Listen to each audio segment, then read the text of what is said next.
Salut, c'est Trado, je suis content de vous retrouver pour la mise à jour des zones d'accumulation rationnelle sur l'or, l'argent et les platinoïdes. Un petit peu en avance, 24 heures d'avance, puisque pour des raisons de contingence personnelle, je ne pourrai pas remettre cette vidéo demain, mais c'est intéressant parce que justement on pourrait être encore mieux loti avec une vidéo qui apparaît un petit peu en avant. Je vais vous expliquer pourquoi. En attendant, pour l'instant, les nouvelles et les actualités que j'ai détectées pour vous sont d'une part cet article très intéressant, enfin c'est pas un article, hein, c'est Goldman Sachs qui annonce rehausser son objectif sur l'or, considérant que pour 2022 c'est 2500 $ par once qu'il entrevoit compte tenu de la situation actuelle.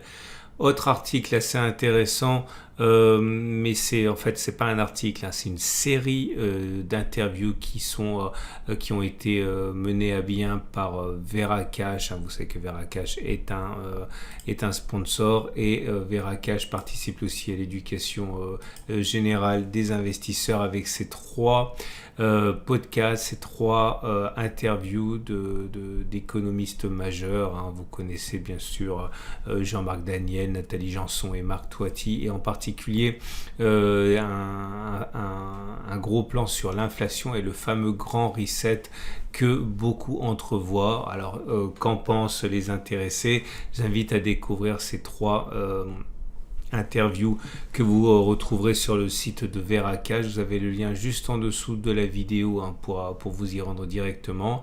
Et également là aussi une petite nouvelle numismatique, puisque Au Coffre sort une nouvelle pièce, hein, en hommage à Molière, et vous pouvez retrouver ses caractéristiques, hein, sur le site L'Or et l'Argent.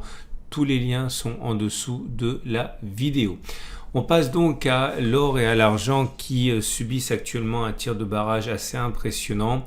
Alors, on en est à moins 0,6% sur la séance d'aujourd'hui, mais c'est pas ça qui nous intéresse, c'est que nous sommes en train de casser le support majeur. Alors, on dirait comme ça que ce n'est qu'une fois de plus qu'on s'apprête à le casser. Il est vrai, mais il faut savoir que ces supports majeurs ont ceci de majeurs qui sont tracés sur l'unité de temps de moyen terme, l'unité de temps hebdomadaire. Donc, je vous montre les données hebdomadaires, c'est-à-dire qu'une bougie n'est pas égale à une journée de cotation, à une semaine de cotation. Regardez, c'est comme ça que je trace mes supports majeurs, et vous voyez que si on devait clôturer la semaine sur les niveaux actuels, on casserait ce support majeur des 1727-1748. Alors c'est pas la première fois qu'on passe en dessous, hein, regardez, hein, on l'a préservé in extremis de très nombreuses fois. Peut-être qu'il va se passer exactement la même chose, mais en tout cas, si on devait clôturer sur les niveaux actuels sous les 1727 €, qui correspond à cette résistance, hein, qui a été cassée, qui a changé de polarité, et bien dans ce cas, je ne verrai pas d'autre option que de viser 1654-1635 € pour la prochaine zone d'accumulation rationnelle.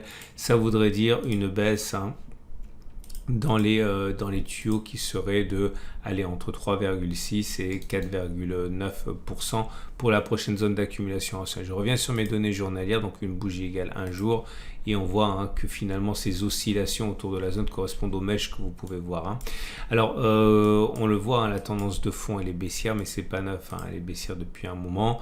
La tendance de long terme est toujours haussière, et je répète, hein, le prochain support il est à 1654-1635, tant mieux pour ceux qui sont en cours d'acquisition. Alors avant de commencer à désespérer, j'ai mis à jour les performances pour 2022, et regardez, malgré la baisse en cours, malgré les incertitudes, les doutes et les vents défavorables, regardez la performance de l'or en euros par rapport à la performance que vous auriez eu si vous aviez investi sur les marchés actions, sur le Bitcoin, etc. Alors c'est vrai que c'est décevant, mais regardez l'écart entre plus 6,5% en 2022 pour l'or libellé en euros, puisque nous sommes en Europe, hein, et tout simplement toutes les autres performances, et c'est le seul placement parmi cette collection de placements qui rapporte plus que l'inflation actuellement. C'était la seule façon de se prémunir de l'inflation à laquelle on assiste depuis 2022.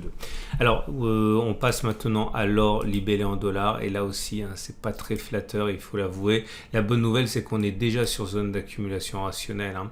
1791-1780 $, c'est la zone zone qui nous a préservé de la chute de très nombreuses fois déjà. Donc si vous êtes investisseur en dollar américain, sachez que vous avez une zone d'accumulation rationnelle actuellement, même si je pense qu'il est plausible compte tenu de la hausse des taux qui affaiblit l'or, parce que je vous rappelle que la raison pour laquelle l'or ne progresse pas actuellement est à chercher du côté de la hausse des taux d'intérêt qui augmente le coût d'opportunité de détenir de l'or, puisque vous avez le choix entre de l'or qui théoriquement ne rapporte rien et des produits de taux qui rapportent de plus en plus. Et donc voilà, le prochain support, il est là, tout à fait envisageable pour les investisseurs américains d'investir progressivement tout au long de la chute à l'intérieur de cette zone, si chute il y a. On enchaîne avec l'argent. L'argent libellé en euros qui vraiment souffre actuellement pour des raisons par sympathie avec ce qui se passe. Donc le support 19,720 € a déjà lâché et nous sommes déjà sur zone d'accumulation rationnelle sur les 18,3 €. Cette zone n'est pas neuve, on en parlait déjà régulièrement et ça y est, on est de retour dessus. Donc on est sur zone d'accumulation rationnelle pour l'or libellé en l'argent libellé en euros. C'est pour ça que ça tombe bien finalement que cette vidéo soit faite avec 24 heures d'avance. Et pour l'argent libellé en dollars, c'est pareil. C'est assez sévère compte tenu de ce qui se passe actuellement sur le plan des taux, mais on est, et c'est la bonne nouvelle, sur zone d'accumulation rationnelle ici. Alors, je vous montre, c'est le support des 19,78,5. Je vous montre les données hebdomadaires, vous allez mieux comprendre l'origine de cette zone. Donc il y avait d'une part cette première zone ici, zone de résistance qui a été cassée, qui a changé de polarité, qui est devenue support. On l'a vu sur la protection de cette zone, c'était en mai.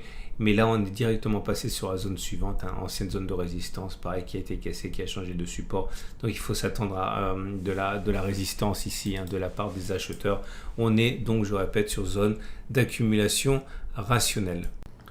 Et pour le palladium libellé en euros, rien à signaler de particulier, tendance de long terme et tendance de fond plutôt baissière. On n'est pas sur zone d'accumulation rationnelle.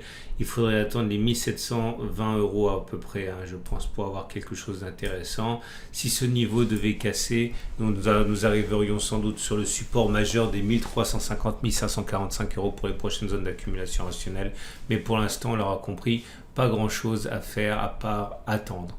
Pour le palladium mais libellé en dollars, voilà où nous en sommes, c'est la même chose. Il faut prendre son mal en patience. On est sur une tendance qui est plutôt baissière. Prochaine zone d'accumulation rationnelle, les 1798 $. Et ensuite, en cas de cassure, les 1646-1499 $. Aucune raison d'investir dès maintenant, ni d'accumuler dès maintenant. Par contre, pour le platine, alors c'est intéressant parce que gros accès de faiblesse pour le platine libellé en euros. On le voit au fait que l'on a cassé un support important, celui des 855 €. On est déjà sur le support journalier des 830-823 €. C'est pour moi une zone d'accumulation rationnelle pour acheter un petit peu. Prochaine zone d'accumulation rationnelle, je pense qu'il faudrait... Alors, il y a une petite zone de support qui est là. Alors, regardez, je vais le faire. Il est à peu près là aux alentours de 805 € si on y va. Et pour le platine libellé en dollars, c'est pareil, on a cassé une zone de support importante. On est déjà sur la zone suivante, enfin quasiment, on a cassé le support des 943-908 et on est à quelques encablures à peine des 838-862 $ qui correspondent à ma prochaine zone d'accumulation rationnelle. C'est une zone qui est assez importante ici et qui normalement devrait être sollicitée dans les heures qui viennent. Alors c'est une zone qui est assez large, c'est-à-dire qu'elle fait de mémoire 5%. Non, je me trompe, 3%, et ça veut dire qu'on peut envisager éventuellement d'acheter un peu en haut, un petit peu en bas pour lisser le point d'entrée. Mais en tout cas, là, au point où on en est juste maintenant, on n'est pas sur zone d'accumulation rationnelle. Autant attendre un petit peu que l'on rentre dans la zone grise. Voilà ce qu'on pouvait dire pour cette version un petit peu en avance. Alors encore une fois, les choses risquent d'aller très vite. Pour les accumulateurs, vous avez compris qu'il y a déjà des zones qui ont été sollicitées. Pour les autres, eh bien, on peut attendre un petit peu. Je vous donne rendez-vous mercredi pour la mise à jour de l'or et de l'argent. Et n'hésitez pas, j'encourage vraiment à aller écouter les interviews qui ont été collectées sur le site de Veracash pour les 10 ans. Il y a vraiment des choses qui pourraient intéresser l'investisseur que vous êtes. À mercredi pour la mise à jour.